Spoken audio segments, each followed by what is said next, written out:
Sometimes the smallest acts of kindness can change everything. When a lonely mountain man finds a dying dog by the side of a dusty trail, he has no idea that sharing his last piece of bread will set off a chain of events that'll bring two broken souls together. Elijah Kane lives alone in the high country, carrying more pain than most men can bear. He finds a half-starved dog near Dry Creek Junction and shares his meager meal with her. What he don't know is that this dog belongs to Silas Hart, the richest cattleman in 3 counties, who's been searching everywhere for his beloved companion. Hart ain't just looking for a pet, he's trying to heal the one relationship that still matters to him. What happens when these two men's lives collide over the love of one faithful dog? Before we jump back in, tell us where you're tuning in from, and if this story touches you, make sure you're subscribed because tomorrow I've saved something extra special for you. The morning mist clung to the peaks like a shroud when Elijah Kane first laid eyes on the dying dog. He'd been walking these mountain trails for nigh on 7 years now, and in all that time, he'd learned to read the high country like scripture. Every bent branch, every disturbed stone, every track in the mud told a story. But this morning, near the old logging road that wound past Dry Creek Junction, the story was one of suffering. The dog lay sprawled in the muddy rut where the spring runoff had carved a channel, her ribs showing through matted fur like the slats of a broken fence. She was a border collie, or had been once, before hunger and hardship had whittled her down to bone and determination. Her black and white coat was filthy, caked with mud and burrs, and her breathing came in shallow, desperate gasps that misted in the cold mountain air. Elijah stopped his steady pace and crouched down, his worn leather satchel creaking as it shifted on his shoulder. That satchel held everything he owned in this world, a few changes of clothes, a small pot for cooking, his grandfather's straight razor, and precious little else. A man could live with less, he'd learned. Sometimes a man had to. Well now, he murmured, his voice rough from disuse. Days would pass sometimes without him speaking to another soul, and his words came out like rusty hinges. "What's a pretty girl like you doing in a place like this?" The dog's eyes, one brown, one blue, tracked to his face with an intelligence that struck him like a physical blow. She didn't try to move, didn't even lift her head, but something in those mismatched eyes spoke of dignity maintained despite suffering. Elijah had seen that look before, in the mirror during those first terrible months after he'd fled civilization. It was the look of a creature that had lost everything, but refused to lose itself. He reached into his satchel and pulled out the last of his cornbread, wrapped in a piece of oiled cloth. It wasn't much, maybe 3 bites for a grown man, but it was all he had until he could reach the trading post at Miller's Crossing, still a day's walk through the high passes. The sensible thing would be to save it, to husband his resources like any prudent man alone in the wilderness. Instead, he broke off a piece and held it near the dog's nose. "Come on, girl," he said softly. "Just a little something to keep your strength up." The dog's nostrils flared, and for a moment hope flickered in those remarkable eyes. She lifted her head just enough to take the offered morsel, her tongue rough and dry against his palm. She chewed slowly, carefully, as if she understood the gift for what it was. Elijah had built his life in these mountains around routine and solitude. He woke with the sun, walked the old game trails, set snares for rabbits, and gathered what the forest offered. He'd made peace with loneliness the way other men made peace with their wives, grudgingly at first, then with a kind of resigned affection. The silence up here didn't judge him. The peaks didn't whisper about his failures or point fingers at his shame. He'd chosen this life after everything went wrong down in the world below. After the night that changed everything, when all his medical training and desperate prayers couldn't save the one life that mattered most. The memories still came for him sometimes in the dark hours before dawn, but up here, among the granite and the wind, they seemed smaller somehow, more manageable. But now, looking down at this suffering creature, something stirred in his chest that he'd thought was long dead. Compassion, maybe, or just the simple human need to ease another's pain. "I reckon you've got a story," he told the dog, offering her another piece of cornbread. We all do up here. The mountains don't care what brought us, just whether we're strong enough to stay. He'd been strong enough, barely. Those first winters had nearly killed him, not from the cold or the hunger, but from the weight of carrying his guilt through the long, silent months. He'd learned to trap and hunt by trial and error, made mistakes that should have cost him his life, survived by luck and stubbornness and the gradual understanding that sometimes a man had to break completely before he could build himself into something new. The dog finished the cornbread and looked up at him with something that might have been gratitude. Her tail, a bedraggled plume of mud-caked fur, managed a single weak wag. "That's it, girl," Elijah said, and before he could think better of it, he was scooping her up into his arms. She couldn't have weighed more than 30 pounds, though he remembered when border collies were sturdy, substantial dogs. This one felt like a bird, all hollow bones and desperate courage. She didn't struggle or snap, just settled against his chest with a sigh that seemed to come from the depths of her soul. He could feel her heartbeat, rapid and irregular against his ribs. "We'll get you sorted," he promised, though he wasn't sure how. His cabin was still hours away, a rough-hewn shelter he'd built into the lee of a granite outcropping near a reliable spring. It wasn't much, but it was warm and dry, and it was his. The walk back took twice as long as usual. Elijah stopped frequently to rest, not from the dog's weight, but because he could feel her growing weaker with each mile. Her breathing became more labored, and twice he thought he'd lost her, only to feel that brave heart keep beating against his chest. The sun was high overhead when they finally reached his cabin, a simple structure of pine logs chinked with moss and mud. It looked like what it was, the work of a man who'd learned carpentry from necessity rather than skill. But the roof was sound, the walls kept out the wind, and the small stone fireplace drew well enough to keep the place warm through the brutal mountain winters. He laid the dog down on his own bed, a rough frame, strung with rope and topped with pine boughs and a wool blanket. She looked impossibly small against the dark wool, like a child lost in her father's coat. Elijah built up the fire and set water to warm in his single pot. He had no medical supplies to speak of. Those days were behind him, but he still remembered some things. Clean water, warmth, and time were still the best healers for most ailments. As the cabin warmed, he knelt beside the bed and began the careful work of cleaning the dog's matted fur. She lay still as stone, those mismatched eyes watching his every move with an intelligence that made his chest tighten. When he found the infected cuts on her paws, probably from running over rough ground, she whimpered once but didn't pull away. "I know it hurts," he murmured, his hands gentle as he cleaned the wounds with warm water. "But we'll get you fixed up proper." It was full dark outside when he finally finished. The dog's coat, cleaned of mud and burrs, revealed the true beauty beneath, a classic border collie pattern of black and white that spoke of careful breeding and gentle care. This wasn't some feral mountain dog. This was somebody's beloved companion, lost or abandoned in the high country. The thought should have worried him. Up here, ownership mattered. A man's dog was his property, protected by law and custom. But looking down at the peaceful face of the sleeping animal, Elijah found he didn't much care about the legal niceties. She'd been dying when he found her. Whatever her story, whoever had lost her, she was alive now because he'd chosen kindness over prudence. He settled into his chair by the fire, a rough-hewn seat he'd carved from a lightning-struck pine. The dog's breathing had steadied, and some color had returned to her gums. With food and rest, she might make it through the night. Outside, the wind picked up, rattling the shutters and sending pine needles skittering across the roof. It was the sound of loneliness made audible, a song he'd grown accustomed to over the years. But tonight, with another living creature sharing his small sanctuary, the wind seemed less harsh somehow, less final.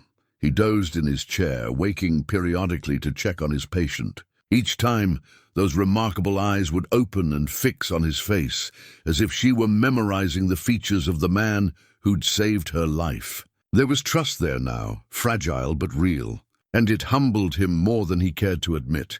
In the deep hours before dawn, When the fire had burned low and the cabin was filled with gentle shadows, Elijah finally understood what he'd been missing all these years. Not the noise and bustle of civilization, not the hollow pleasures of his former life, but this, the simple grace of being needed by another soul. The dog slept on, her breathing deep and even, and for the first time in 7 years, Elijah Kane felt something like peace settle over his weathered heart. 3 days passed before Elijah discovered the silver collar hidden beneath the dog's matted neck fur. She'd been improving steadily, taking water and small bits of rabbit stew, lifting her head to watch him move about the cabin, even attempting to stand on shaky legs. He'd taken to calling her Mercy, partly for the grace she'd shown in accepting his help, and partly because mercy was something he understood better than most. On the morning of the 4th day, as he gently worked through a particularly stubborn tangle of fur behind her ears, his fingers brushed against something hard and smooth. At first, he thought it was just another burr, the kind that plagued every creature that spent time in the mountain brush. But as he worked the mat free, silver gleamed in the morning light, streaming through his single window. The collar was a thing of beauty, even tarnished and scratched as it was. Heavy silver links, each one hand-forged and polished to a mirror finish. It spoke of wealth and care, of someone who valued this animal enough to adorn her with precious metal. But it was the medallion hanging from the center that made Elijah's breath catch in his throat. Engraved in elegant script was a single name, Bell. Below it, in smaller letters, were the words Silas Hart Ranch and an address in cattle country, some 50 miles down the mountain toward the prairie. But it was the date that made his hands tremble, June 15th, 1885, for my darling Emily. With all my love, Papa. Emily. The name hit him like a physical blow, carrying with it memories he'd spent 7 years trying to forget. Emily Hart, the little girl with golden curls and laughing eyes who'd been brought to his surgery on a rain-soaked night in late autumn. The child he'd failed to save, despite every skill he possessed, every prayer he'd whispered to a God who seemed to have turned his face away. Elijah sank back on his heels, the collar heavy in his hands. Of all the dogs in all the mountains, fate had brought him this one, the beloved pet of the man whose daughter's death had destroyed his medical career and driven him into exile. The irony was so complete it felt orchestrated by some cruel cosmic intelligence. Mercy Bell watched him with those mismatched eyes, her head tilted slightly as if she could sense the turmoil rolling through him. She'd grown stronger over the past few days, enough to sit up and take notice of the world around her. Her coat, cleaned and brushed, revealed the careful breeding that had produced such a beautiful animal.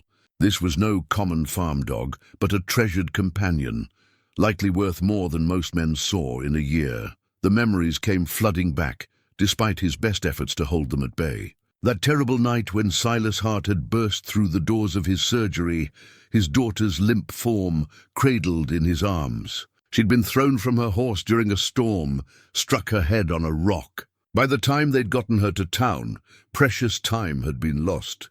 Elijah had worked through the night, using every technique he'd learned in medical school back east, every procedure he'd mastered during his residency in Denver. But the damage had been too severe, the swelling in her brain too extensive. Little Emily Hart had slipped away just before dawn, her father's desperate pleas echoing in the small surgery room. The aftermath had been swift and brutal. Accusations of malpractice, whispers that he'd been drinking, suggestions that a more experienced doctor might have saved her.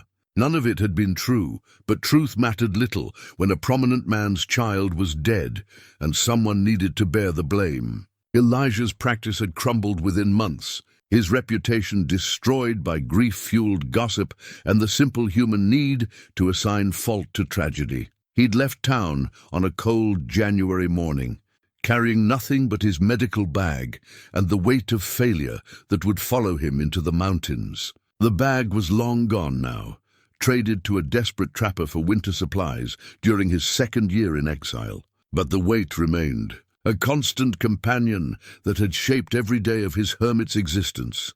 And now, impossibly, the past had found him in the form of a dying dog, wearing a silver collar that proclaimed her connection to the very man who'd lost everything because of Elijah's failure. "What am I supposed to do with you?" "Girl?" he whispered, running his thumb over the engraved name.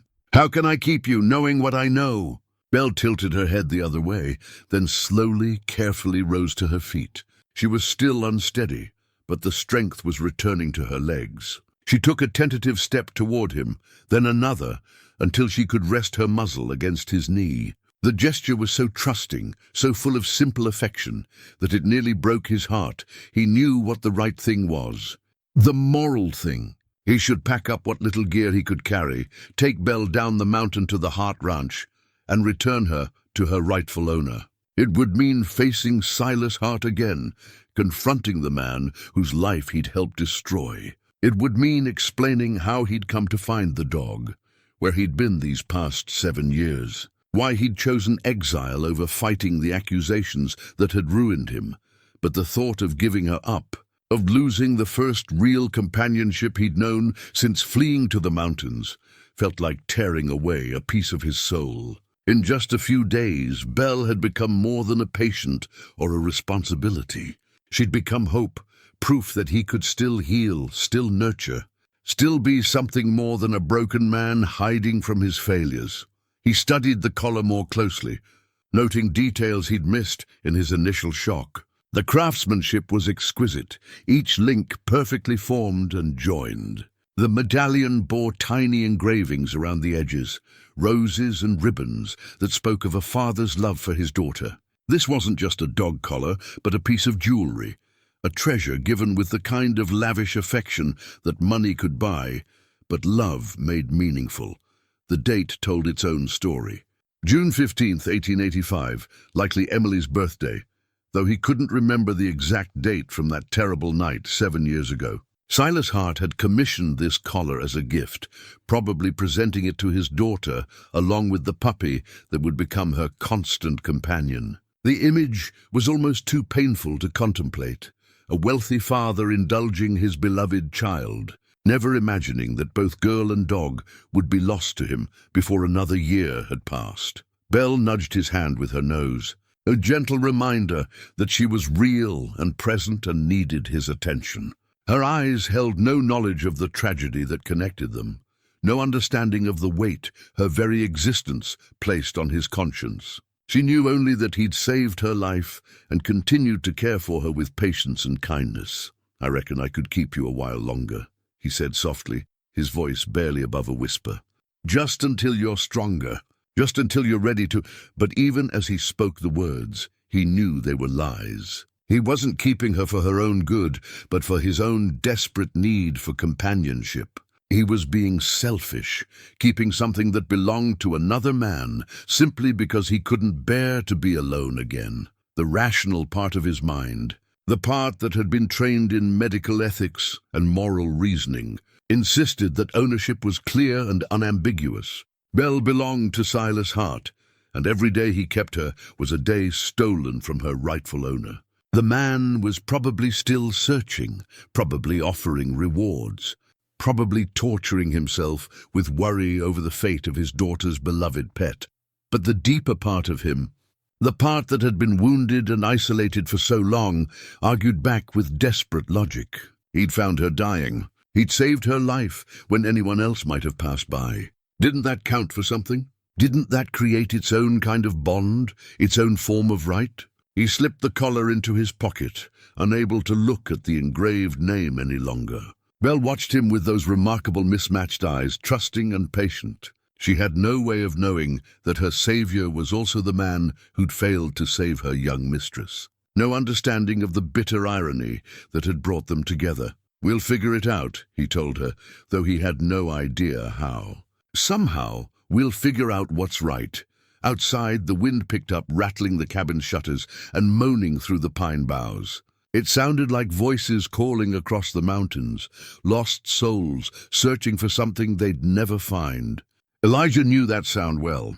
He'd been making it himself for 7 long years, but now, with Belle pressed against his leg and her warm weight anchoring him to the present moment, the wind seemed less lonely somehow, less final. Maybe fate had brought them together for reasons he couldn't yet understand. Maybe this was his chance to do something right, to balance the scales of his past failures with an act of genuine grace. Or maybe he was just a lonely old fool who'd found a dying dog and couldn't bear to let her go. Time would tell, he supposed. Time always did. For now it was enough that she was alive and growing stronger each day. It was enough that someone needed him again, trusted him again, looked at him with affection instead of accusation. The questions of right and wrong, of ownership and obligation, could wait. Belle settled beside him with a contented sigh, her head resting on his boot. The silver collar weighed heavy in his pocket, a constant reminder of the choice he'd have to make. But not today. Today, it was enough simply to sit by the fire with a faithful companion and pretend that redemption might still be possible for a man who'd lost everything in the world below. The wanted poster had been nailed to a pine tree near the old mining trail, for so long that the edges had curled and the ink had faded to a pale brown. Elijah hadn't seen it in years, had deliberately avoided that particular path because of what it represented. But Belle, growing stronger by the day, had insisted on exploring during their morning walk, her nose leading them down forgotten trails with the determination of a creature rediscovering her love of life. She'd been the one to find it, actually sniffing at the base of the tree where wind-blown leaves had gathered. When Elijah looked up to see what had caught her attention, his own face stared back at him from the weathered paper, though the man in the crude sketch looked harder somehow, more desperate than the reflection he saw these days in the still water of mountain streams. 500 reward, the poster proclaimed in bold letters, for information leading to the capture of Dr. Elijah Kane, wanted for criminal negligence in the death of Emily Hart. Last seen departing Millbrook Township, January 1886. Approach with caution. Criminal negligence. The words still had the power to stop his breath, even after all these years. He remembered the day they'd served him with the warrant, how Sheriff Patterson had looked everywhere but his eyes while reading the charges. The sheriff had known it was politics more than justice. Silas Hart's grief and influence demanding someone pay for his daughter's death. But the law was the law, and a prominent man's accusations carried weight that a disgraced doctor's protests could never match. Belle nudged his hand, sensing his distress. She'd developed an almost supernatural ability to read his moods, pressing close when the memories grew too heavy, offering her warm presence as an anchor to the present moment. Her recovery had been remarkable. Within a week of finding the collar, she was walking steadily, eating well, and showing the intelligent curiosity that marked her breed. Look at that. Girl, he said softly, gesturing to the poster. Your old friend Elijah Kane, wanted man. Bet you didn't know you were harboring a fugitive. The irony wasn't lost on him. Here he was, a man accused of killing Silas Hart's daughter, nursing back to health the same man's beloved dog. If there was justice in the world, it had a cruel sense of humor. He'd been a good doctor once, he reminded himself as they continued their walk. Before the accusations, before the fear and doubt had crept into his hands during surgery. He'd studied at Johns Hopkins, trained under some of the finest physicians on the East Coast. His practice in Millbrook had been small but respected, serving ranch families and miners with equal dedication. The skills were still there, buried under years of disuse, but not forgotten. He could see it in how he'd cared for Belle, the careful assessment of her condition, the methodical treatment of her injuries, the patient monitoring of her recovery. His hands remembered what his heart had tried to forget.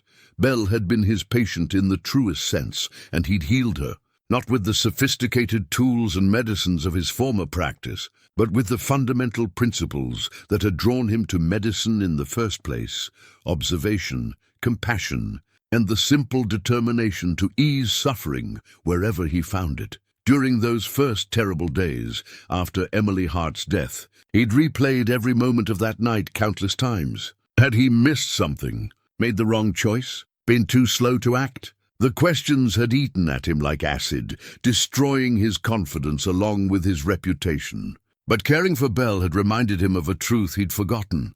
Sometimes healing happened despite a doctor's limitations, not because of his skill.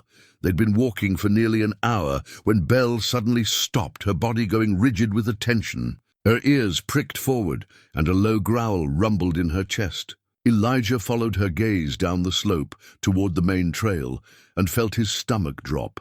3 riders were making their way up the mountain path, moving with the purposeful pace of men on serious business. Even at this distance, he could see the glint of badges on their vests and the careful way they scanned the landscape around them. Lawmen, most likely, though whether they were following his cold trail or pursuing some other business was impossible to say. Easy. "Girl," he whispered, dropping to one knee beside Belle. "Let's just watch for a minute." The riders paused at a fork in the trail, and Elijah saw one of them pull out what looked like a piece of paper, possibly a map, or maybe another copy of that faded wanted poster. They seemed to be having a discussion, pointing up toward the higher elevations where his cabin lay, hidden among the granite outcroppings. Belle's growl deepened, and he realized she was reacting not to the men themselves, but to something else entirely. Her nose was working, sampling the air currents that flowed down from the peaks. Border collies had been bred for intelligence and instinct, and both were telling her that strangers meant potential danger to her small pack of 2. "You're right to be cautious," Elijah murmured, stroking her head. "But let's not borrow trouble." They watched until the riders moved on, taking the eastern fork that would lead them toward the abandoned mining camps, rather than up to the hidden valleys where Elijah had built his refuge. Still, their presence was unsettling. In 7 years of exile, he'd seen perhaps a dozen people in these mountains, and most of those had been lost hunters or prospectors who'd wandered too far from the established trails. The walk back to the cabin was subdued, both man and dog alert to every sound in the forest around them. Belle, who'd been playful and curious on the way out, now moved with the focused attention of a creature preparing for threat. Her border collie instincts were fully engaged, and Elijah found himself grateful for her vigilance. Back at the cabin, he made his decision. The wanted poster had reminded him of realities he'd been trying to ignore, and the presence of lawmen in the area, coincidence or not, suggested that his time of peaceful anonymity might be coming to an end. If he was going to make a choice about Belle's future, about his own future, he needed to do it soon. He pulled the silver collar from its hiding place in his pack and studied it again in the afternoon light. The engraving seemed to mock him.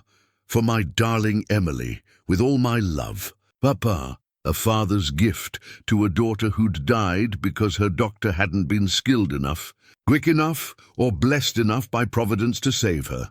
But Belle had lived. Under his care, with his knowledge and patience, she'd recovered from injuries and starvation that might have killed her. Didn't that count for something?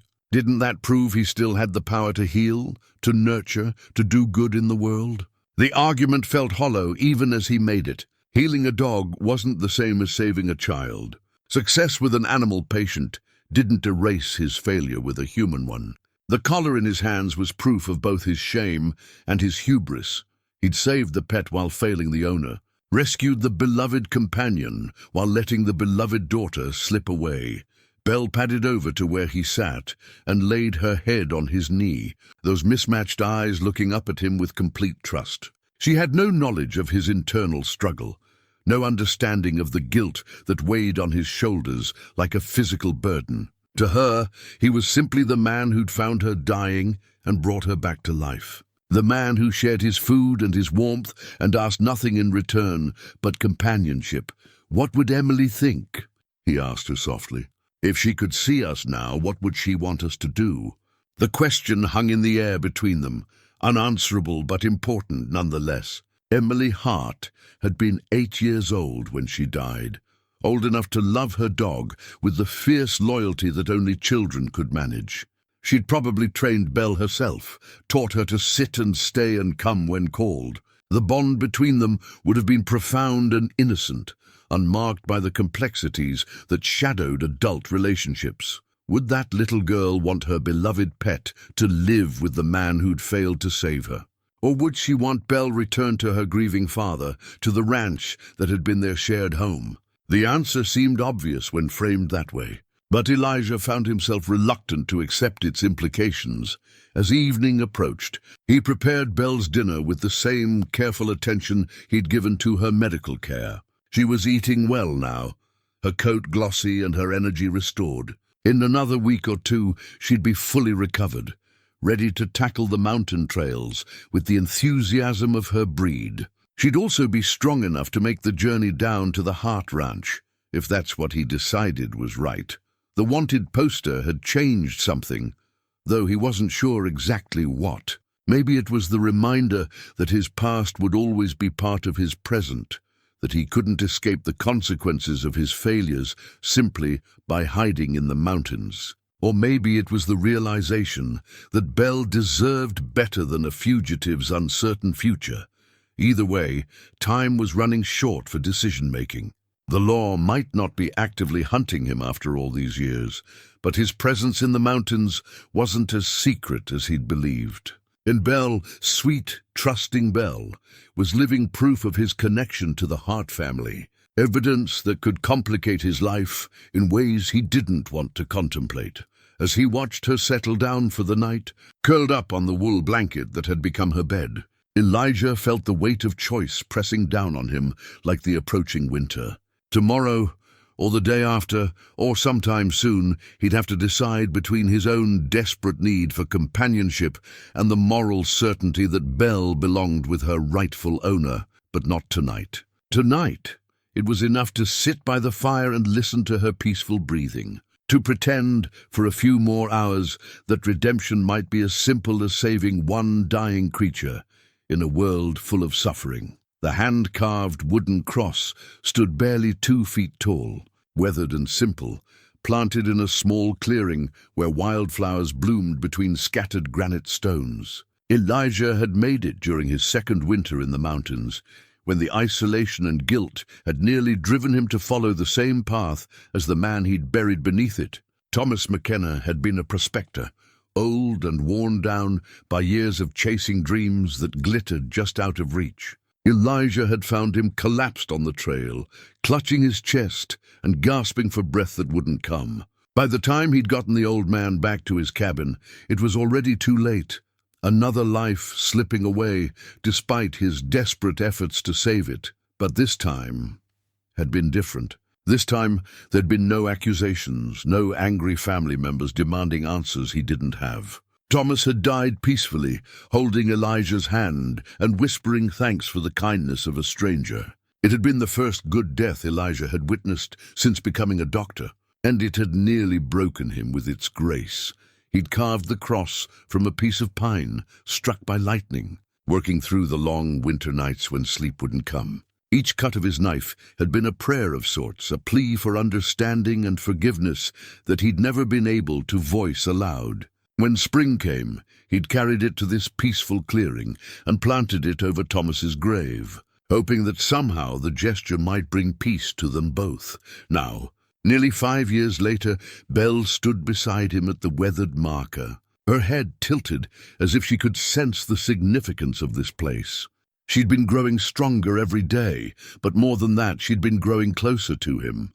The bond between them had deepened from gratitude into something approaching love, the simple, uncomplicated affection that dogs offered so freely and humans found so difficult to accept. "This is where I learned something important," Elijah told her, his voice soft in the mountain stillness, "about dying well and what it means to try." The cross had become his place of reflection over the years, somewhere he came when the weight of his past threatened to crush what remained of his spirit. Thomas McKenna had been the first person to die under his care without leaving him feeling like a failure. The old prospector had simply been ready, worn out by life, and content to slip away with a friend holding his hand. It had taken Elijah months to understand the difference. With Emily Hart, he'd fought against death with all the skill and desperation he possessed, refusing to accept that sometimes medicine had limits. With Thomas, he'd simply tried to make the passage easier, offering comfort instead of futile heroics. Both patients had died, but only one death had taught him about grace. Belle wandered among the wildflowers, sniffing at columbines and Indian paintbrush with the absorbed attention of a creature discovering the world anew. Her recovery had been remarkable, not just physically but emotionally. The haunted look that had marked her when he'd first found her was gone, replaced by the bright curiosity that seemed natural to her breed. Watching her explore, Elijah felt a familiar tightness in his chest. She was thriving under his care, becoming the dog she was meant to be. But she wasn't truly his, no matter how much he'd begun to think of her that way. The silver collar hidden in his cabin was constant proof of that uncomfortable truth. He'd been having dreams lately, vivid and disturbing visions that left him wakeful in the hours before dawn. In them, little Emily Hart played in a sunlit meadow with a young border collie puppy, both of them laughing with the pure joy that only children and animals seem to possess. Sometimes Silas Hart was there too, younger and happier, watching his daughter with the proud affection of a devoted father. The dreams always ended the same way, with Elijah arriving too late, his medical bag heavy in his hand as he watched the joy fade from the scene like morning mist. He'd wake with tears on his cheeks and Belle pressed against his side, her warm presence the only thing that kept the guilt from drowning him completely. "I reckon I'm being selfish," he said aloud, his words carrying across the clearing to where Belle had found something interesting among the rocks. "Keeping you when I know you belong somewhere else." She looked up at the sound of his voice, those remarkable mismatched eyes bright with intelligence. Then she abandoned whatever had caught her attention and trotted back to his side, settling beside him with the easy familiarity of a creature who'd found her place in the world. But that was just it. She had found her place, or seemed to think she had. With him, in this harsh but beautiful country, living simply and without complication. She showed no signs of missing her previous life, no restless searching for something lost. If anything, she seemed content in a way that suggested she'd found exactly what she needed. The thought brought him both comfort and fresh guilt. What if she was happy here because she'd been unhappy before? What if her previous life, for all its luxury and comfort, had lacked something essential that she'd found in his simple cabin? Or was he just telling himself pretty lies to justify keeping what wasn't his to keep? The cross stood silent before them, offering no answers but somehow managing to provide a sense of peace nonetheless. Thomas McKenna had taught him that sometimes the best thing a man could do was simply be present during life's difficult moments. Maybe that was what Belle needed now, not complex moral calculations about ownership and obligation, but simply someone who cared enough to pay attention to her needs, and her needs seemed simple enough. Food, shelter, companionship, and the freedom to explore this mountain world with curious nose and eager paws. Elijah could provide all of that, had been providing it without thought or reservation. The question was whether providing for her physical needs was enough to justify keeping her from whatever emotional needs might be met by returning to her original home. The afternoon was growing late, and the mountain air carried the crisp hint of evening. They'd walked farther than usual today, Belle's increasing strength allowing them to explore trails that had been beyond her reach just a week ago. Soon they'd need to start back to the cabin, to the simple routines that had become their shared life.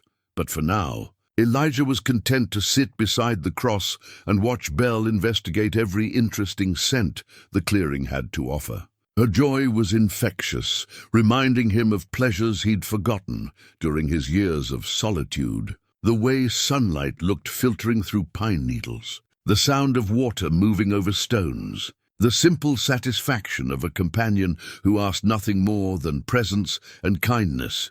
"You know what, girl?" he said, as she returned to his side again. "Maybe the answer isn't about what's right or wrong. Maybe it's about what serves love best." The idea felt revolutionary, though he knew it was probably obvious to anyone who hadn't spent 7 years wrestling with guilt and self-recrimination. Love didn't always follow the neat lines of law and ownership. Sometimes it meant holding on, and sometimes it meant letting go. The trick was knowing which choice honored the love rather than the lover. Belle leaned against his leg, her weight warm and solid. She was fully recovered now, strong enough for whatever journey lay ahead, strong enough to return to her original home if that's what love demanded, but also strong enough to build a new life if that's what love offered. The cross stood witness to his struggle, carved from lightning-struck wood and planted in soil where wildflowers bloomed. It had been meant as a marker of death, but sitting here with Belle beside him, Elijah began to think it might serve just as well as a symbol of resurrection, of second chances and new beginnings, of the possibility that even broken things could be made whole again, given enough time and care. As the sun began its descent toward the western peaks, they finally started the walk back to the cabin. Belle ranged ahead and circled back, her movements confident and joyful. She was no longer the dying creature he'd found beside the trail, but a vibrant, intelligent animal in her prime. Whatever decision he made about her future, he could take pride in that transformation. The cross grew smaller behind them as they climbed toward home, but its message seemed to follow them up the mountain. Sometimes the greatest act of faith was simply believing that love could find a way, even when the path seemed impossible to navigate. Sometimes grace came not through grand gestures, but through the patient accumulation of small kindnesses, offered without expectation of reward. Tonight, he would sit by the fire, with Belle curled beside him, and try to understand what love was asking of him. Tomorrow, perhaps, he would know what answer to give. But for now, it was enough to walk the mountain, trail with a faithful companion, and trust that the right choice would reveal itself when the time came to make it. The wooden cross stood guard over its peaceful clearing as darkness settled over the mountains, a silent reminder that some questions could only be answered by the heart. The gold pocket watch had stopped at 11:47. And Silas Hart had never bothered to wind it again. It sat heavy in his vest pocket as he stood on the wide porch of his ranch house, watching the dust cloud raised by another group of returning riders, empty-handed like all the others. 3 months of searching, countless dollars spent on rewards and hired men, and still no sign of Belle.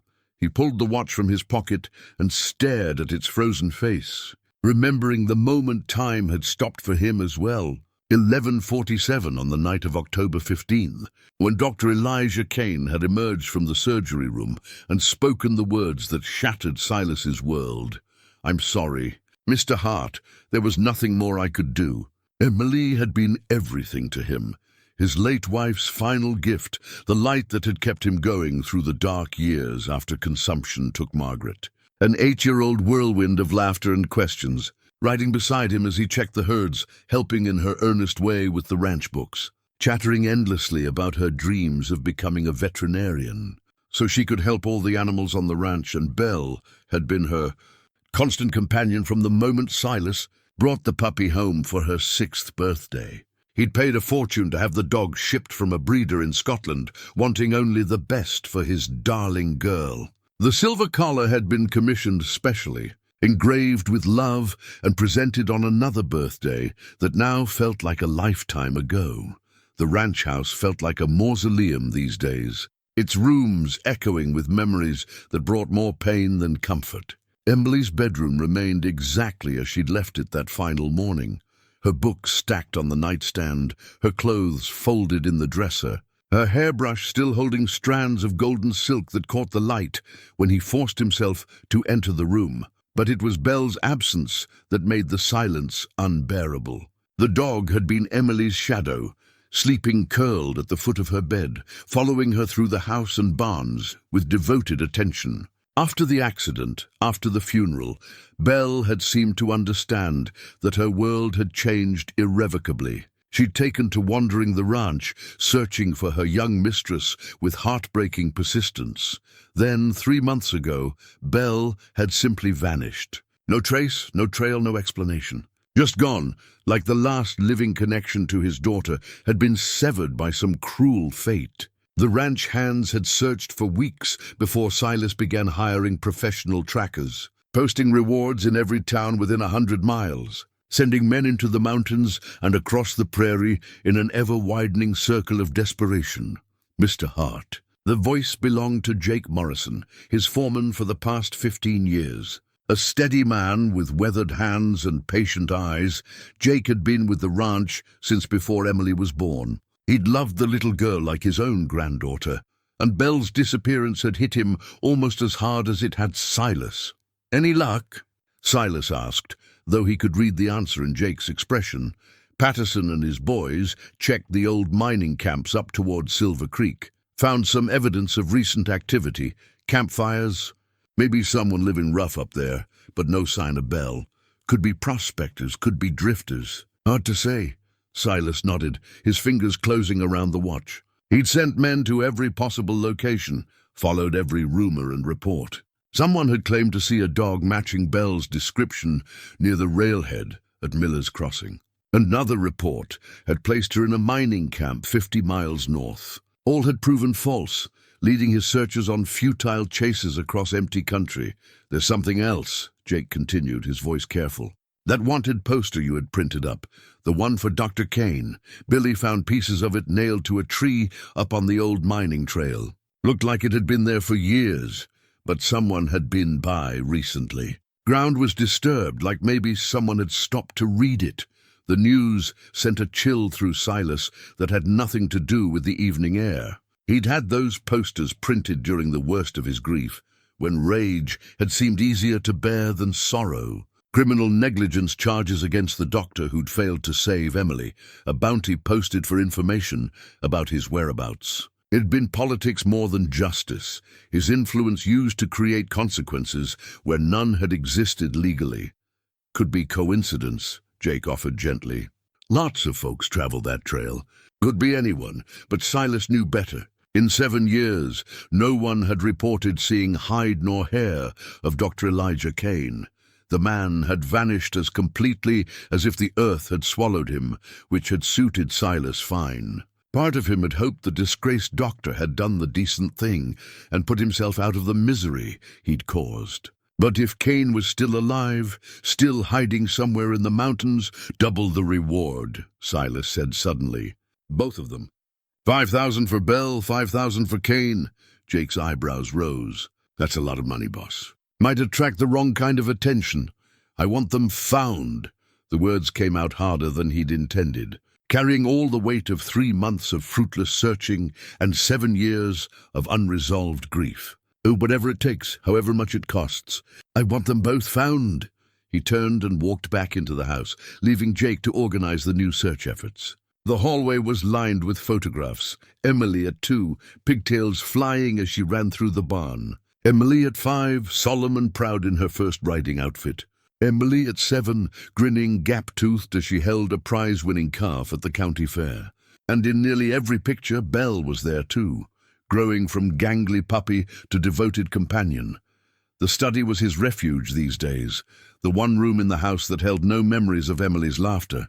He'd spent countless hours here since her death, managing the ranch business that had once brought him satisfaction, but now felt merely like going through motions. The Hart Ranch was one of the largest cattle operations in 3 counties, built through 2 generations of backbreaking work and careful investment. But without Emily to inherit it, without her dreams to fund and her future to secure, the empire felt as hollow as its owner. He pulled out the bottle of bourbon he kept in the desk drawer and poured himself 3 fingers. The liquor burned going down, but it dulled the sharp edges of his grief just enough to make the evening bearable. He'd been drinking more lately. Not enough to affect his work, but enough to notice. Jake had started giving him concerned looks, and the household staff moved around him with the careful consideration usually reserved for dangerous animals. The truth was, he was dangerous, to himself if not to others. The rage that had sustained him through the first years after Emily's death was fading, leaving behind an emptiness that threatened to swallow him whole. Belle had been his anchor to something beyond mere survival, the last living thing that had loved his daughter as much as he had. Without her, Without that connection to Emily's memory, he wasn't sure what kept him tied to the world of the living. The pocket watch ticked once, a mechanical hiccup that startled him. For a moment he thought time might start again, that the hands might begin their steady march toward an uncertain future. But the moment passed and the watch fell silent again, frozen at 11:47 forever. He finished his bourbon and poured another, staring out the window at the vast expanse of his holdings. Thousands of acres of prime grazing land, herds of cattle that represented more wealth than most men saw in a lifetime, a house that had once been filled with love and laughter, all of it meaningless without the people who'd made it matter. But Belle was still out there somewhere. Lost, maybe injured, possibly dead, but somewhere. And Dr. Elijah Kane was out there too, hiding from the consequences of his failure like the coward he was. If Silas could find them both, if he could bring Belle home and make Kane face what he'd done, maybe then he could find some kind of peace. The watch grew heavy in his pocket as the evening deepened into night. 11:47, the moment his world had ended. But somewhere out in the darkness, his search continued. Men with rifles and determination, following trails that might lead to answers. Money talks loud in country where cash is scarce, and $5,000 would buy a lot of motivation. He'd find them both, no matter how long it took or what it cost. Belle, because she was all he had left of Emily, and Kane, because some debts could only be paid in full through a reckoning that was 7 years overdue. The house settled around him with the sounds of old wood and older grief. Tomorrow would bring fresh reports, new leads to follow. More riders heading out with his gold and his desperate hope. But tonight, he sat alone with his bourbon and his broken watch, counting the cost of love and the price of loss in a world that had taken too much and given too little in return. Outside, the wind carried the sound of cattle lowing in the distance. The endless business of the ranch continuing regardless of one man's sorrow. Life went on, even when time stood still. But Silas Hart had stopped caring about life the night his daughter died. Now he cared only about finding the last pieces of her world and bringing them home where they belonged. The child's brush set sat on the windowsill of Emily's bedroom, exactly where she'd left it that final morning. 3 brushes of different sizes, their silver handles tarnished now, but still bearing the delicate engravings of roses and ribbons that had delighted an 8-year-old girl. Silas had commissioned them from the same craftsman who'd made Belle's collar, wanting Emily to have something special for grooming her beloved companion. He stood in the doorway of her room, bourbon glass in hand, unable to cross the threshold, but unwilling to leave. The afternoon light, streaming through the lace curtains, illuminated dust motes dancing in the still air, tiny specks of life in a space that had been frozen in time for 7 years. Everything was exactly as Emily had left it. Her favorite dress laid out for a church social she'd never attend, her books stacked beside the bed, with a ribbon marking her place in Black Beauty, her porcelain doll sitting primly in the rocking chair. But it was the brushes that drew his gaze, as they always did. He could still see Emily sitting cross-legged on the bed, Belle patient and trusting beside her as small hands worked carefully through the dog's coat. She'd been so serious about it, so determined to make Belle beautiful for whatever adventure the day might hold. The larger brush for the initial grooming, the medium one for working out tangles, the smallest for the delicate fur around Belle's face and ears. "Papa, look how pretty she is." Emily's voice echoed across the years, bright with pride and love. She'd hold up the brushes like a surgeon displaying instruments, explaining her technique with the gravity that only children could bring to matters of ultimate importance. "Belle likes the little brush best. It tickles, and she gets happy when I use it." The memory was so vivid that Silas almost stepped into the room, almost called out to the ghost of his daughter. But the moment passed, leaving him alone with his grief and the terrible weight of all the conversations they'd never have. All the brushing sessions that would never happen. All the love that had nowhere to go but inward, where it curdled into something dark and desperate. Jake found him there an hour later, still standing in the doorway like a sentinel guarding a tomb. "Boss." The foreman's voice was gentle, careful. Got a report from the team checking the northern passes. Thought you'd want to hear it." Silas didn't turn around, couldn't tear his gaze away from those silver brushes, catching the last of the afternoon light. "What did they find?"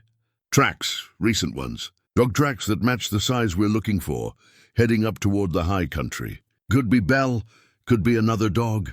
But the prints are fresh, maybe 2-3 days old." Now Silas did turn, hope flaring in his chest like a struck match. "Where exactly?"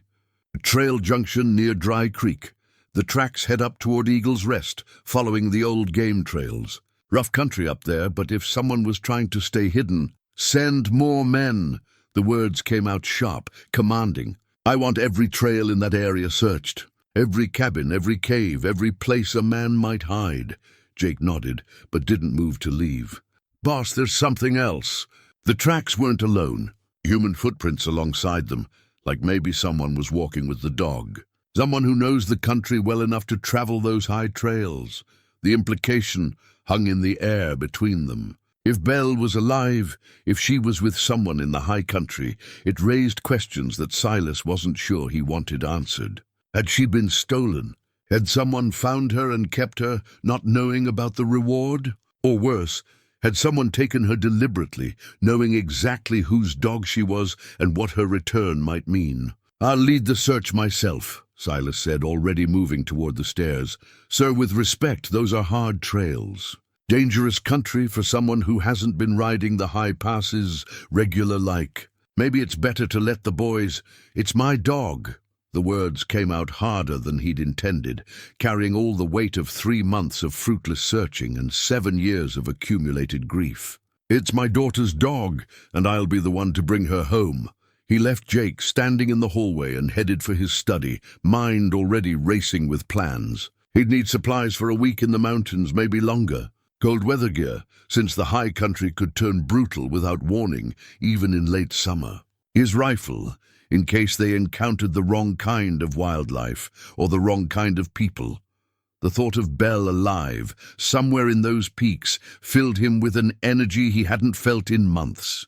She was out there, had to be. The alternative, that she died alone and afraid, far from the home where she belonged, was too terrible to contemplate. Emily had loved that dog with the pure, uncomplicated devotion that only children could manage, and Belle had returned that love with the loyalty that defined her breed. He pulled maps from his desk drawer, spreading them across the leather surface. The area around Eagle's Rest was marked with elevation lines that showed the brutal terrain. High alpine meadows, accessible only by narrow trails. Granite peaks that challenged even experienced climbers. And hidden valleys where a man could disappear completely if he knew what he was doing. The kind of country where a fugitive might choose to hide. The kind of place Dr. Elijah Kane might have fled after destroying Silas's life. The thought struck him like a physical blow. What if the tracks belonged to Belle because she was with Kane? What if the man who'd killed his daughter had been living in the mountains all these years, keeping the one thing that might have brought Silas comfort? The possibility was so monstrous, so perfectly cruel, that it felt like something fate might devise as the ultimate test of a man's sanity. He reached for the bourbon bottle, his hands shaking slightly. The idea was probably just grief and desperation talking, his mind creating connections where none existed. But the timing was suspicious. The old wanted poster discovered just before fresh tracks appeared in the same general area. If Kane was hiding up there, if he'd found Belle or taken her, the brush set seemed to mock him from Emily's room, visible through the open doorway. He could imagine Kane using them, grooming Belle with instruments meant for a little girl's gentle hands. The violation of that image, the corruption of Emily's innocent love, made his chest tight with rage, but rage was better than despair. Rage gave him purpose, direction, something to do with the energy that had nowhere else to go. If Kane had Belle, if the coward who'd failed to save Emily was now keeping her last companion from coming home, then Silas would track him down and make him pay for every day of stolen comfort. He began making lists, supplies, weapons, men he could trust to follow him into the high country. The ranch could run itself for a while. Jake was more than capable of handling the day-to-day operations. What mattered now was bringing Belle home, and if that meant confronting the ghost of Dr. Elijah Kane, so be it. The pocket watch felt heavier than usual as he checked the time, still stopped at 11:47, still marking the moment his world had ended. But maybe if he could find Belle, if he could bring her back to the house where she belonged, time might start moving again. Maybe the terrible stillness that had defined his life since Emily's death might finally give way to something resembling peace. The brushes caught the last rays of sunlight as evening approached, silver gleaming like hope in the gathering dusk. Tomorrow he'd ride into the mountains, following tracks that might lead to Belle or might lead to nothing. But for the first time in months, he felt like a man with a mission, instead of a man just marking time until death claimed him too. Belle was out there somewhere, and he was going to bring her home. Whatever it took, whatever it cost, however many ghosts he had to face along the way. Emily deserved that much from the father who'd failed to protect her. Belle deserved that much from the man who'd promised to love and care for her always. The silver brushes waited on the windowsill, ready to restore a faithful companion to the beauty and dignity she'd known in happier days, ready to fulfill their purpose in hands that remembered how to love, even if they'd forgotten how to hope. Soon, Silas told himself, pouring another bourbon as darkness settled over the ranch. Very soon, those brushes would have work to do again. The faded photograph slipped from between the pages of Elijah's old medical journal like a ghost made manifest. He'd been searching for something, anything, that might help him understand what was right to do about Belle, some fragment of his former medical training that might guide his conscience. Instead, he found himself staring at a face he'd tried for 7 years to forget. Emily Hart smiled up at him from the sepia-toned image, her golden curls caught in mid-bounce as she laughed at something beyond the camera's frame. She wore a white dress with lace at the collar, and her arms were wrapped around the neck of a border collie puppy, Belle, young and gangly, all oversized paws and bright eyes. But it wasn't the sight of Emily, or even the young Belle, that made Elijah's hands shake as he held the photograph. It was himself, standing behind them in his finest suit, stethoscope draped around his neck like a badge of honor. Dr. Elijah Kane, respected physician, pillar of the community, smiling with the confidence of a man who believed he could heal whatever ailments the world might present. The photograph had been taken at the church social. He remembered now, the annual fundraiser for the new hospital wing, where prominent families gathered to celebrate their contributions to the community's welfare. He'd forgotten that Silas Hart had insisted on the photograph, proclaiming his gratitude for the doctor who delivered Emily safely through a bout of scarlet fever the previous winter. "The man who saved my daughter's life," Silas had announced to anyone who would listen, his arm draped proudly around Elijah's shoulders. "We owe him everything." The irony was so complete, so devastating, that Elijah felt his knees give way. He sank into his rough-hewn chair, the photograph trembling in his fingers like a leaf in a storm. He'd saved Emily once, only to fail her when it mattered most. He'd been the hero of her story before becoming its villain, the trusted friend who'd let her slip away into darkness when she needed him most. Belle, as if sensing his distress, padded over from her place by the fire and pressed her muzzle against his knee. Those mismatched eyes, one brown, one blue, looked up at him with the same intelligence and trust he remembered from the puppy in the photograph. She'd grown into the beautiful, devoted companion that little Emily had loved so completely, the living reminder of a child's pure affection. "Dear God," he whispered, his voice breaking on the words. "What have I done?"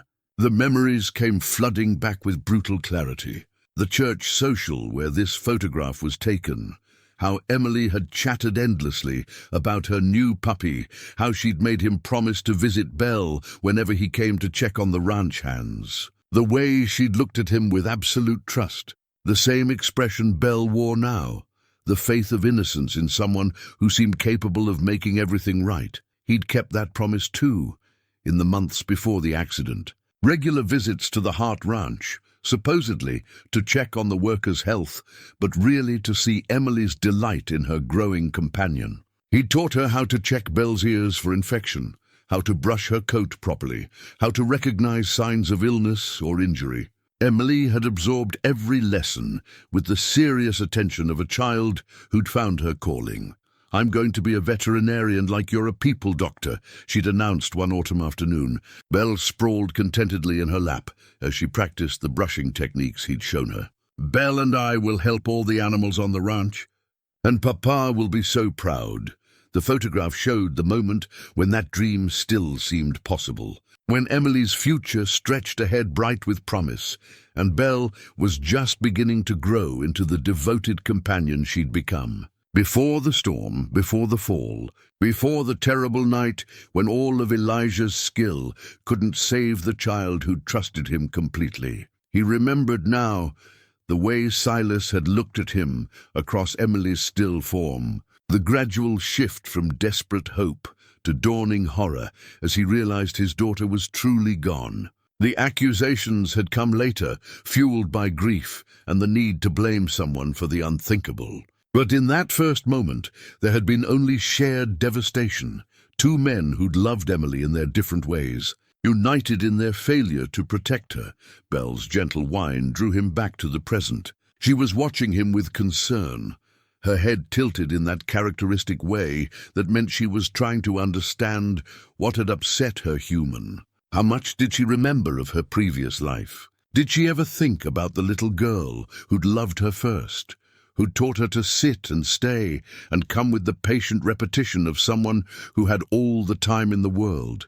The photograph showed Emily's hands tangled in Belle's puppy fur, both of them radiating the kind of joy that only comes from perfect, uncomplicated love. That little girl had trusted Elijah with her most precious possession, had brought Belle to him for every small concern, every minor scrape that needed tending. And he'd failed them both on the night when trust mattered most. "She loved you so much," he told Belle, his voice thick with unshed tears. "More than anything in the world except maybe her father. And I," the words stuck in his throat, too terrible to voice aloud. But Belle seemed to understand anyway. She rose and placed her front paws on his knees, stretching up to lick the tears from his cheeks with the gentle persistence of a creature offering comfort. It was the same gesture Emily had trained her to perform when someone was sad, a trick that had delighted visitors to the Hart Ranch. The recognition of Emily's training in Belle's gentle response broke something in Elijah's chest. This wasn't just Silas Hart's dog. This was Emily's companion, shaped by a child's love and patient instruction. Every mannerism, every endearing habit, every sign of intelligence and devotion could be traced back to the little girl who'd poured her heart into raising the perfect friend, and he'd kept her from the man who was all that remained of Emily's world. Not maliciously, perhaps, but selfishly. He'd been so focused on his own need for companionship, his own desperate hunger for something to love and be loved by, that he'd ignored the greater claim of the man who'd lost everything. The photograph seemed to mock him from where it lay in his lap, a testament to happier times when he'd been worthy of trust and respect. Dr. Elijah Kane, savior and friend, the man who'd earned a place in the Hart family's most treasured memories. Before he'd become the coward who'd fled rather than face the consequences of his failure. Belle settled back on her haunches, but kept her paws on his knees, those remarkable eyes never leaving his face. She was beautiful in her maturity, everything Emily had dreamed she would become. Strong and intelligent and devoted, a credit to the child who'd shaped her earliest months with such loving care. "I have to take you home," he said finally, the words coming out like a physical wound. "I have to take you back to him, don't I?" Belle's tail wagged once, a tentative movement that might have been agreement or simple response to the gentle tone of his voice. She couldn't know what he was saying, couldn't understand the choice that was tearing him apart. To her, he was simply the man who'd saved her life and cared for her with patience and kindness. The idea of leaving him, of returning to a previous life she might not even remember clearly, was beyond her comprehension. But the photograph in his lap told a different story. It spoke of bonds that predated his claim to her affection, of love that had been interrupted by tragedy but never truly severed. Emily Hart's dog belonged with Emily Hart's father, in the home they'd shared, and the memories they'd made together. The decision felt like cutting away a piece of his soul. But Elijah knew it was the only choice that honored the love shown in the faded photograph. Belle wasn't his to keep, no matter how much joy she'd brought to his lonely mountain existence. She was the last living link between Silas Hart and his daughter, the only creature left who'd shared Emily's daily life and received her boundless affection. He tucked the photograph carefully back into the medical journal, but its image was burned into his memory now. Emily's laughing face, Belle's puppy enthusiasm, and his own younger self, confident and hopeful, still believing that healing was always possible for those with skill and dedication enough to attempt it. Tomorrow, he would begin the journey down the mountain. He would face Silas Hart's rage and grief, would offer whatever explanation or apology might be accepted. But most importantly, he would return Belle to the place where she belonged, where Emily's memory lived on in every room and every cherished possession. It was the very least he could do for the child whose trust he'd betrayed, whose life he'd failed to save. Belle would go home to the father who'd loved her and the little girl who'd trained her to be the perfect companion. And Elijah would return to his mountain solitude, carrying only the knowledge that he'd finally done something right in a world where his failures had cost so much. The photograph waited in the journal's pages, a window to a time when hope still seemed possible and love hadn't yet learned the bitter taste of loss. But love had its own demands, its own moral imperatives. Sometimes it meant holding on, and sometimes it meant letting go. Tomorrow, it would mean walking down a mountain trail with the most precious thing he'd ever found, and giving her back to the man who'd lost everything else. The handwritten letter lay on Elijah's crude wooden table, like a confession waiting for judgment. 3 attempts he'd made at writing it. 3 times he'd crumpled the pages and thrown them into the fire, watching his words turn to ash and smoke. But this 4th try felt different somehow, heavier with truth. It waited with the kind of honesty that could only come from a man who'd run out of places to hide. "Mr. Hart," it began, his careful script looking strange after years of writing nothing more than supply lists and weather observations. "By the time you read this letter, Belle will be home where she belongs. I know that nothing I can say will undo the harm I've caused your family, but I hope you will allow me to explain how I came to have her and why I kept her as long as I did." Belle lay beside the fireplace, her head resting on her paws as she watched him work. She seemed to sense that something significant was happening, that the quiet routine of their mountain life was about to change in ways she couldn't understand. Her meals had been smaller lately, not from lack of food, but because nervous energy had stolen Elijah's appetite, and he'd found himself sharing even less than usual.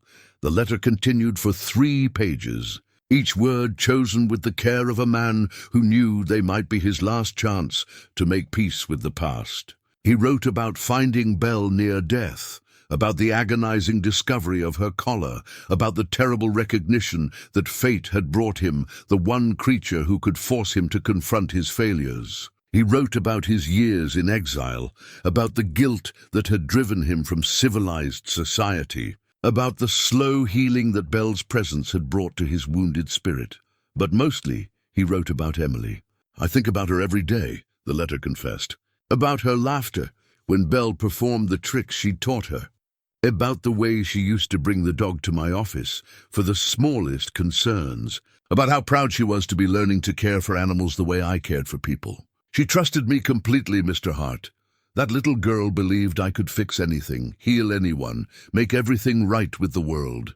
I have lived these 7 years knowing that I betrayed that trust in the moment when it mattered most." The words blurred as he wrote them, tears falling onto the paper and smearing the ink slightly. But he pressed on, determined to say everything that needed saying before courage failed him.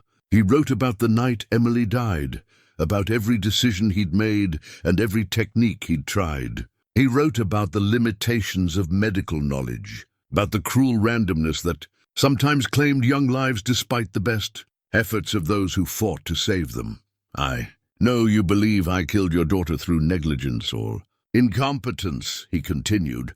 "I know the law agrees with you, and I know that fleeing rather than facing trial made me look guilty of everything you accused me of.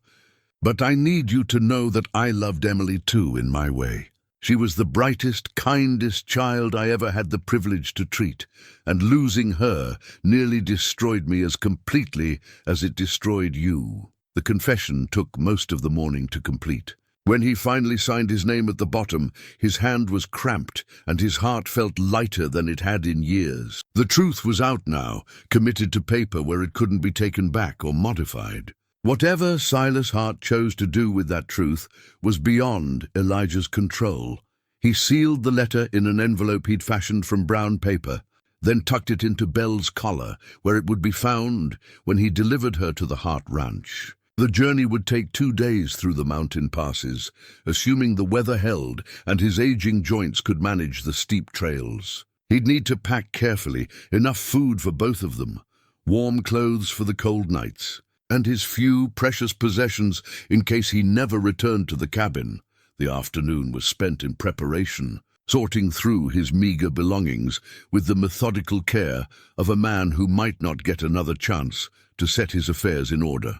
His grandfather's straight razor went into the pack, along with the medical journal containing Emily's photograph. The worn leather satchel that had carried everything he owned for 7 years would make the journey one last time. Though he suspected it might not be coming back, Belle watched these preparations with growing anxiety, her intelligent eyes tracking every movement as he packed and repacked his supplies. Dogs understood routine better than most humans, and the disruption of their settled patterns clearly worried her.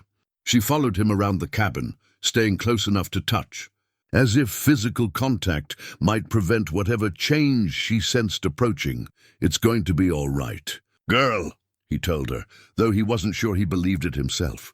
"We're going on a journey, that's all. Just you and me, walking down the mountain to where you belong." But she wasn't fooled by his reassuring tone. Belle had been abandoned once before, left to die on a mountain trail for reasons she couldn't understand.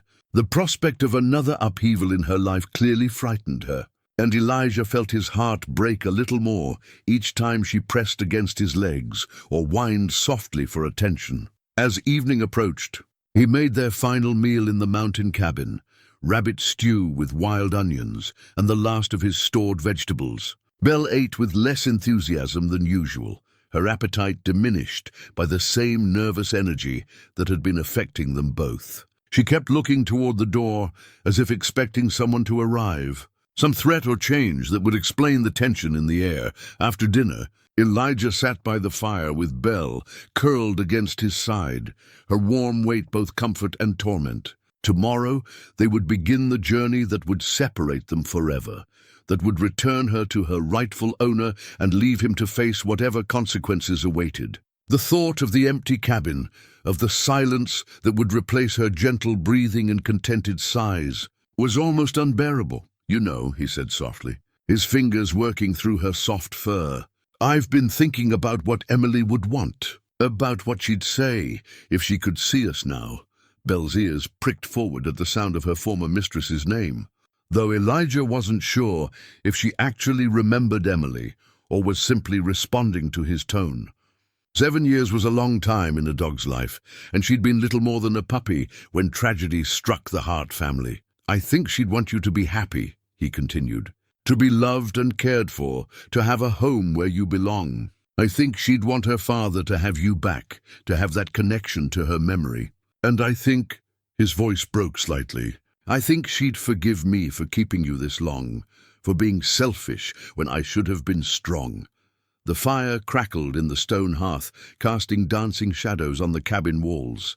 In a few hours, he'd bank the coals, and they'd sleep their last night together in the simple bed he'd built with his own hands. Tomorrow would bring the painful walk down the mountain, each step taking them closer to a reunion that would end the most meaningful relationship of his exile. But tonight, he could hold her close and pretend for a few more hours that she was his to keep. Tonight, he could listen to her breathing and feel her heartbeat against his ribs, and imagine that redemption might be as simple as loving something well enough to let it go. The letter waited in Belle's collar, his confession sealed and ready for delivery. The pack sat by the door, loaded with everything they'd need for the journey. The cabin felt smaller somehow, as if it was already shrinking back to the empty shell it had been before Belle's arrival brought it to life. "Tomorrow we go home, girl," he whispered into her fur. "We take you home where you belong, and I face whatever comes after. But tonight we have this. Tonight we have each other." Belle sighed and settled deeper against his side, trusting and content despite the changes she could sense approaching. She had no way of knowing that tomorrow would transform both their lives, that the journey down the mountain would lead to confrontations that had been 7 years in the making. For now, it was enough to sit by the fire with a faithful companion and gather strength for the hardest thing he'd ever had to do. The handwritten letter contained his confession, but the real truth was simpler and more painful than any words could express. Sometimes love meant walking away. Sometimes the greatest act of devotion was learning when to let go. The loaded revolver felt heavy in Silas Hart's hand as he crested the ridge and saw the smoke rising from the hidden valley below. 3 days of hard riding through treacherous mountain passes had led him here, following tracks that his best tracker swore belonged to Belle. Now, as he looked down at the crude cabin nestled against a granite outcropping, his heart hammered with a mixture of hope and rage that made his vision blur at the edges. There, in the small clearing beside the cabin, a black and white border collie raised her head and looked directly at him. Even at this distance, even after 3 months of desperate searching, he knew that silhouette, as well as he knew his own reflection. Belle, alive, alert, and apparently healthy. The relief that flooded through him was so intense it nearly knocked him from his saddle. But the relief curdled quickly into something darker when he saw the man emerge from the cabin. Tall and lean, with the weathered look of someone who'd spent years in the harsh mountain sun.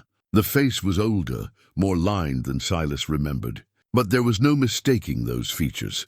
Dr. Elijah Kane stood in the doorway of his hiding place, one hand resting on Belle's head in a gesture of casual familiarity that made Silas's blood boil. 7 years. 7 years of hiding like a coward, while Silas had lived with the agony of his daughter's death and the fresh torture of Belle's disappearance. 7 years of letting a grieving father believe he'd lost everything that mattered. While Kane played house with the last living connection to Emily's memory, Silas dismounted carefully, his hand never leaving the grip of his Colt .45. The weapon had been his father's, carried through cattle wars and range disputes, passed down with the admonition that some problems could only be solved with iron and lead. Today felt like one of those times. Belle's ears perked forward as she caught his scent on the mountain breeze. For a moment, Silas thought she might recognize him, might come running with the joyful enthusiasm he remembered from their last meeting. But she stayed close to Kane's side, looking between the two men with the cautious attention of an animal sensing tension. "Hello, Silas," Kane's voice carried across the clearing, rough with disuse but steady. "I've been expecting you." The casual greeting, as if they were old friends meeting for coffee instead of a wronged man confronting his daughter's killer, sent rage coursing through Silas like liquid fire. He strode forward, the revolver now openly visible at his side. "Have you now?" Silas's voice came out harder than he'd intended, carrying 7 years of accumulated grief and fury. "Been expecting me while you played with my daughter's dog? While you let me think she was dead?" Kane stepped away from the cabin doorway, moving into the open where Silas could see him clearly. The years had been hard on the former doctor. His clothes were patched and worn, his face lined with weather and what might have been guilt. But his eyes were steady as they met Silas's furious gaze. "She was dying when I found her," Kane said quietly. "Half-starved, injured, ready to give up. I saved her life after you killed my daughter." The words came out like bullets, sharp and deadly. "After you let Emily die on your table, you think saving her dog makes up for anything?" Belle whined softly, her body language tense as she picked up on the hostility crackling between the two men. She looked back and forth between them, clearly torn between her gratitude to Kane and some deeper memory that Silas's voice and scent might be triggering. "Nothing makes up for Emily's death," Kane replied, his voice heavy with a pain that seemed genuine. "Nothing I could do or say or sacrifice would bring her back. But I couldn't let Belle die too. Not when I had the power to save her." Silas raised the revolver, not quite pointing it at Kane, but making his intentions clear. "You had the power to save my daughter too. You had the skill, the knowledge, the responsibility. And you failed her when she needed you most, yes." The simple acknowledgement seemed to surprise Silas. He'd expected denials, excuses, the kind of medical double-talk that had infuriated him during those terrible days after Emily's death. Instead, Kane stood straight and met his eyes without flinching. "Yes, I failed her." "I failed you. I failed everyone who trusted me to be better than I was." The honesty in Kane's voice threw Silas off balance. For 7 years, he'd imagined this confrontation, had pictured the coward who'd fled justice cowering and making excuses. But the man standing before him seemed almost relieved to finally face his accuser, as if this moment had been inevitable since the night he'd run away. "She trusted you," Silas said, his voice breaking slightly on the words. "Emily believed you could fix anything, heal anyone. She used to tell me about the visits when you'd check on Belle, how you'd teach her about animal care. She wanted to be a veterinarian because of you." Kane's composure cracked at that, pain flickering across his weathered features. "I know, I remember. She was so bright, so eager to learn. I should have—" He stopped, shaking his head. "There are no excuses, Silas. I did everything I knew how to do that night, but it wasn't enough." "It will never be enough." Belle took a tentative step forward, her nose working as she caught more of Silas's familiar scent. Recognition dawned in her mismatched eyes, and her tail gave a single, uncertain wag. The gesture was like a knife to Silas's heart, his daughter's beloved companion, torn between the man who'd saved her life and the family she'd once belonged to. "Come here, girl," Silas said softly, lowering the gun slightly. "Come to me, Belle." She hesitated, looking back at Kane with something that might have been confusion or apology. The bond between them was obvious. Months of shared meals and mountain walks had created a connection that wouldn't be easily broken. But deeper memories stirred as well. Recognition of a voice that had once called her name with love and pride. Kane knelt down and whispered something in Belle's ear, his hand gentle on her head. Whatever he said seemed to release her from obligation because she padded slowly toward Silas, her approach cautious but deliberate. When she was close enough to touch, Silas holstered the revolver and dropped to one knee. Belle sniffed his outstretched hand, her tail wagging with increasing enthusiasm as she recognized the scent of home. Then she was pressing against him, her solid warmth familiar despite the months apart. And Silas felt something inside his chest crack open. "There's my girl," he whispered, his voice thick with tears he hadn't allowed himself to shed in months. "There's my beautiful girl. I thought I'd lost you forever." Belle licked his face with the enthusiastic affection he remembered, her entire body wiggling with joy at their reunion. For a moment, the world narrowed to just the two of them, the grieving man and the faithful dog, connected by shared love for a little girl who would never come home. But when he looked up, Kane was still there, still waiting with the patient resignation of a man who'd accepted his fate. The revolver was heavy against Silas's hip, a reminder of the justice that had been 7 years delayed. "Why didn't you bring her back?" Silas asked, rising to his feet with Belle pressed against his legs. "Why keep her when you knew what she meant to me?" Kane was quiet for a long moment, his eyes distant. "Because I'm a selfish man," he said finally. "Because she was the first thing that made me feel useful since Emily died. Because I was too much of a coward to face you and admit what I'd done. The honesty was brutal in its simplicity. No excuses, no justifications, just the raw truth of a man who'd chosen his own comfort over another's grief." Silas felt his hand drift back toward the revolver. 7 years of rage, demanding satisfaction. But Belle looked up at him with those trusting eyes, and he hesitated. She was alive, healthy, obviously well cared for despite the circumstances. Whatever else Kane had done, whatever crimes he'd committed, he'd saved this one precious thing when death would have been easier to accept. "There's something else," Kane said quietly, reaching into his pocket. "Something you need to know before you decide what to do with me." He pulled out an envelope, weathered and sealed, and held it out towards Silas. Belle's collar, Silas realized, had been removed and the envelope must have been tucked inside it. "What is it?" Silas asked, though part of him already knew. "The truth," Kane replied. "About that night. About what really happened when Emily died. About why I ran, and why I stayed hidden all these years." The envelope felt heavier than paper had any right to feel. Inside it were answers to questions that had tormented Silas for 7 years. Explanations that might finally make sense of the tragedy that had destroyed his world.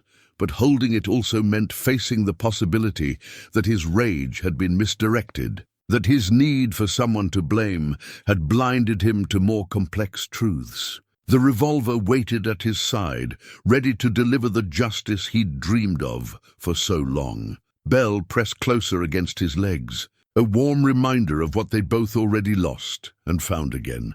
Belle's gentle touch broke through the wall of rage that had sustained Silas Hart for 7 long years. As he stood frozen with the unopened letter in his hand and murder in his heart, she moved between the two men with the instinctive wisdom that only animals seem to possess. Her warm muzzle pressed against his trembling fingers. Then she turned and nudged Kane's hand with the same gentle insistence, the simple gesture, comfort, offered to both grieving men without judgment or taking sides, shattered something fundamental in Silas's chest.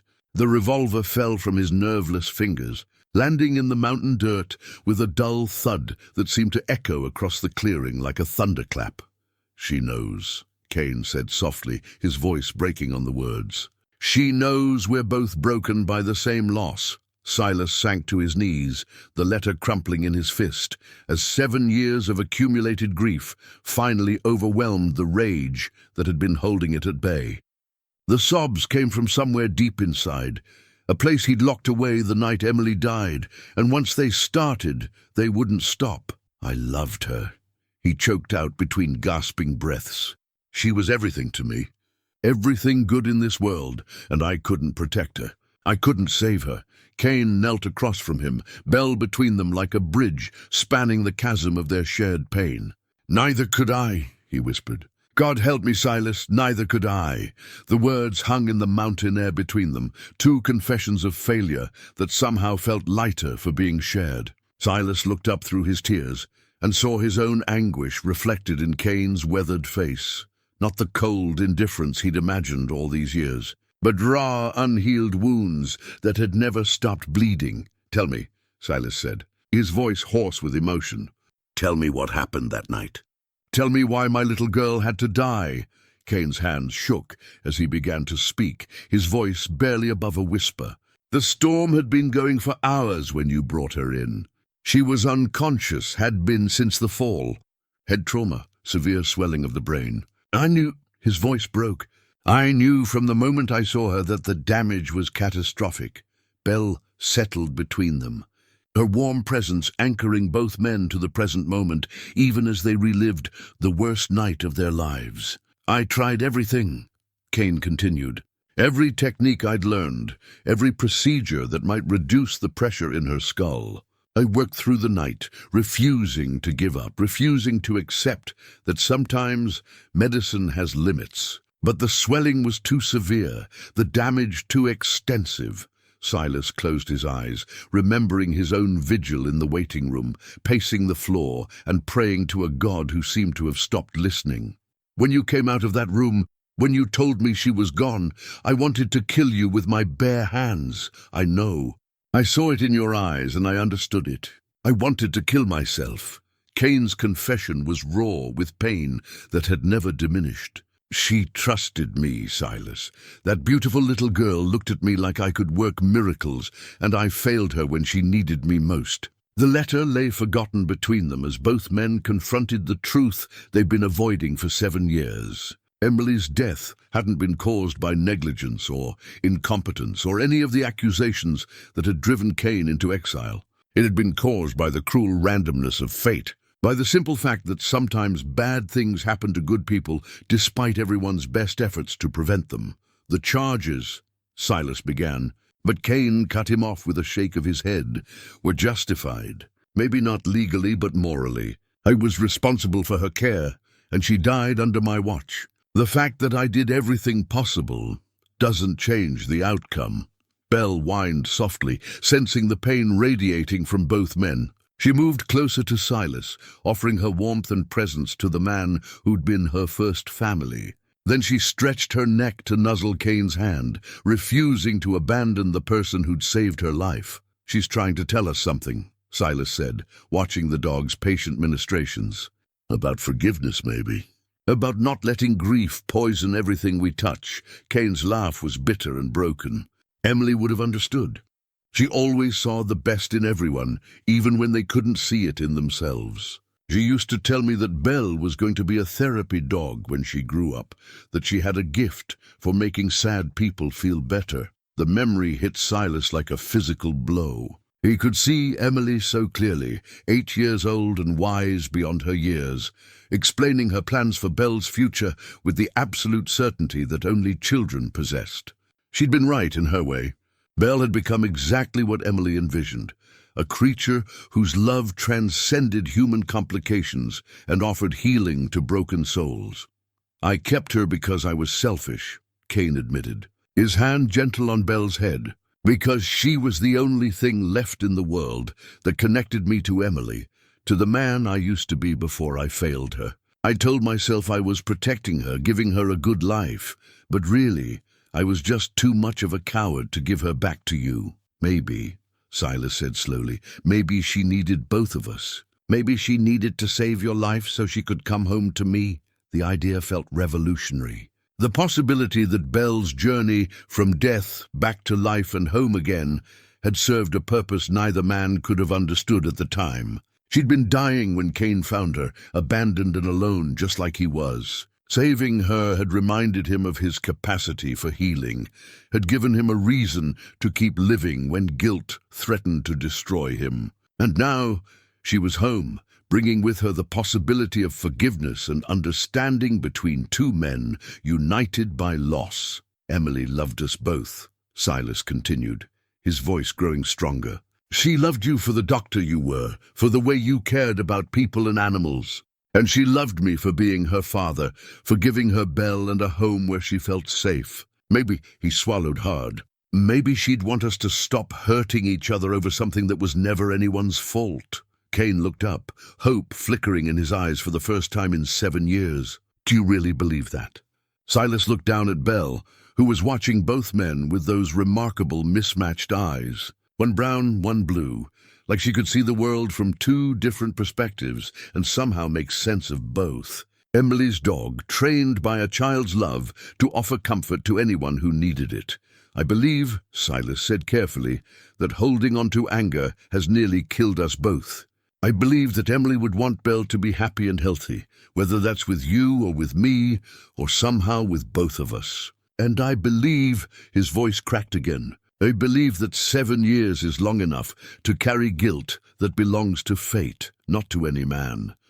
The sun was beginning to set behind the western peaks, casting long shadows across the mountain clearing. Belle rose and walked to the cabin door, then looked back at both men as if inviting them inside. It was a simple gesture, but it felt like a bridge between past and future, between the pain they'd carried and the possibility of healing they might find together. Kane stood first, then offered his hand to help Silas to his feet. The handshake was tentative at first, then grew firm as two broken men found strength in shared understanding. "Come inside," Kane said quietly. "Let me tell you about these past months with Belle. Let me tell you how much she still remembers Emily, how much love she has left to give." Silas nodded, unable to speak past the emotion clogging his throat. The revolver lay forgotten in the dirt, its weight no longer needed to prop up a rage that had finally burned itself out. In its place was something fragile, but real, the possibility that two men might find peace in, honoring the memory of the child they'd both loved and lost. The shared campfire crackled between them as darkness settled over the mountain clearing, its warm light dancing across two faces that had aged beyond their years, but somehow looked younger in the gentle glow. Silas Hart sat across from Elijah Kane, Belle stretched contentedly between them, her head resting on Silas's boot, while her tail occasionally thumped against Elijah's leg. It was a picture of peace that neither man could have imagined when the sun rose that morning. They'd spent the evening talking, really talking, for the first time since the night Emily died. Elijah had shown Silas the simple cabin where Belle had recovered, the careful improvements he'd made for her comfort, the trails they'd walked together during her healing. Silas had shared stories of the desperate search, the sleepless nights, the way Belle's absence had nearly finished what Emily's death had started. But mostly, they'd talked about Emily herself, about her laughter and her dreams, her stubborn kindness and her absolute faith that the world was fundamentally good. They'd shared memories that had been too painful to speak aloud for 7 years, finding that grief divided was somehow more bearable than grief carried alone. She used to practice veterinary procedures on her dolls, Silas said, poking at the fire with a stick. Lined them up on her bed like patients, and explained to Belle exactly what she was doing and why. Said she learned it all from watching you work. Elijah smiled, the expression soft with remembered affection. She had the touch for it too. Gentle hands, patient temperament. Animals trusted her instinctively, the way they trusted Belle. I always thought... He stopped, shaking his head. "What?" "I always thought she'd make a better doctor than I ever was. She had something I had to learn, the understanding that healing isn't about conquering death, but about serving life as fully as possible." Belle stretched and yawned, then padded over to Elijah for a moment of attention before returning to her place by the fire. The easy affection between them was obvious, but so was her growing reattachment to Silas. She seemed to understand, in the way that animals sometimes do, that she belonged to both men now in different but equally important ways. "I've been thinking," Silas said carefully, "about what happens next. About what Emily would want for all of us." Elijah waited, his hands wrapped around a cup of coffee that had long since grown cold. The silence between them was comfortable now, no longer weighted with accusation and guilt. "I think she'd want Belle to be happy," Silas continued. "To have a life full of love and purpose, not locked away on a ranch with a bitter old man who's forgotten how to live." "You're not bitter," Elijah said quietly. "Grieving, yes. Hurt beyond measure, but not bitter. I've seen bitter, Silas. I've been bitter. You're just a father who lost his child and didn't know how to find his way back to the light." The words hung in the mountain air between them, simple and true.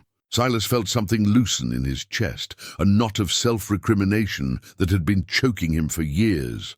"What I'm saying is," he went on, "maybe Belle doesn't have to choose. Maybe she could spend part of her time at the ranch and part of her time up here with you. God knows these mountains agree with her, and you—" He paused, choosing his words carefully. "You brought her back to life, Elijah. That has to count for something." Elijah looked up sharply, hope and disbelief warring in his expression. "You'd be willing to share her, after everything I've done." "After everything we've both done," Silas corrected. "After all the pain we've caused each other and ourselves. Yes, I think I would. I think Emily would want that." They talked through the details as the fire burned lower, working out an arrangement that felt right to both men. Belle would spend the warm months in the mountains with Elijah, helping him with his simple life and keeping him connected to the world of the living. When winter came, she'd return to the ranch with Silas, where she could run free across the prairie and remind him daily that love didn't die with the beloved. "There's something else," Elijah said, as they prepared to bank the fire for the night. "I was a doctor once, a good one before fear made me cautious and guilt made me useless. These mountains are full of people who need medical care. Trappers, prospectors, folks who can't afford the trip to town when they're hurt or sick." Silas nodded slowly, understanding. "You want to practice again. I want to serve again. To use what I know in honor of Emily's memory instead of hiding from it. Belle could help. She has a gift for comforting people, for making them feel safe. Emily trained her well. The idea felt right in a way that surprised them both. Dr. Elijah Kane, mountain healer, serving the forgotten people of the high country, with a faithful border collie at his side. It wasn't the grand practice he'd once maintained in town, but it was honest work that honored both his skills and Emily's dreams. "I could help," Silas offered. "Supplies, medicines, whatever you need. The ranch does well enough to support that kind of work." They shook hands on it there by the dying fire, two men who'd found purpose in their shared loss and hope in their unexpected friendship. Belle watched them with those remarkable mismatched eyes, her tail thumping approval of whatever agreement they'd reached. The next morning dawned clear and cold, with frost sparkling on the pine needles like scattered diamonds. They broke their fast together, sharing simple food and easy conversation like old friends rather than former enemies. Belle ranged around the clearing, full of energy and joy, as if she could sense that the long shadow hanging over her life had finally lifted. When it came time to leave, Elijah packed his few belongings with the same care he'd used 7 years earlier, but this time the weight felt different. He wasn't fleeing in shame, but stepping forward into a future that held purpose and companionship, and the possibility of redemption through service. The ride down the mountain was peaceful, Belle ranging ahead and circling back with the enthusiasm of a dog on adventure. Silas and Elijah rode side by side, talking easily about practical matters, the medical supplies that would be needed, the best ways to reach isolated settlements, how to let people know that help was available for those who needed it. At the fork in the trail where their paths would diverge, Silas toward his ranch, Elijah toward his new life as a traveling healer, they stopped to make their final arrangements. "She'll be happy with you," Silas said, watching Belle investigate something interesting in the brush. "And in the spring, when she comes back to the ranch, she'll have stories to tell. Stories Emily would have loved," Elijah agreed. "Adventures and healing, and the kind of useful life she always dreamed of for her dog." They embraced then, briefly but sincerely, two men who'd found their way through grief to something resembling peace. Belle bounded over to join them, pressing against both sets of legs, as if sealing their new bond with her approval. "Give my regards to Jake and the boys," Elijah said as they prepared to part ways. "Tell them Dr. Kane is back in business, just with a different kind of practice." Silas smiled, the expression transforming his weathered face. "They'll be glad to hear it. Some of them remember when you delivered their children before—" He stopped, then continued more gently. "Before life got complicated for all of us." They went their separate ways then, Belle trotting alongside Elijah as they headed toward the first settlement where his new work would begin. But the separation didn't feel final anymore, just temporary. Come spring, they'd all be together again, sharing the stories of another year lived in Emily's honor. The campfire that had brought them together was just ashes now, but its warmth had kindled something more lasting. Friendship forged in shared sorrow and tempered by mutual forgiveness. Belle had been the bridge between them, but the connection they'd built would endure long after her faithful heart finally stilled. In the end, it wasn't about who owned whom or who deserved what. It was about love, finding a way to heal even the deepest wounds, about second chances earned through service, and about the simple truth that some bonds transcend the circumstances that create them.